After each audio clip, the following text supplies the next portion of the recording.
മലയാളികളുടെ സ്വന്തം പുളിരസമാണ് ഇന്നത്തെ റെസിപ്പി. അതിനായിട്ട് ഒരു ചെറിയ നാരങ്ങയുടെ വലുപ്പത്തിൽ പുളി 1/2 ഗ്ലാസ് വെള്ളത്തിൽ കുതിർക്കാൻ വെക്കാം.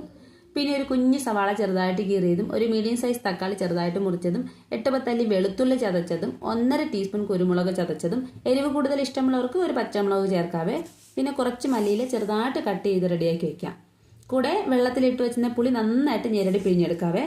രസം തയ്യാറാക്കേണ്ട ചീനച്ചട്ടിയിൽ 1.5 ടേബിൾ സ്പൂൺ വെളിച്ചെണ്ണയിൽ 1 ടീസ്പൂൺ കടുകും 2 തണ്ട് കറിവേപ്പിലയിട്ട് പൊട്ടിച്ചെടുക്കാം. ശേഷം കീറി വെച്ചിരുന്ന സവാളയും ചെറുതായിട്ട് കട്ട് ചെയ്ത് തക്കാളി വെന്തുടയും വരെ ഒന്ന് നന്നായിട്ട് വഴറ്റിയെടുക്കാം. പിന്നെ ആവശ്യമുള്ള പൊടികൾ ചേർക്കാം.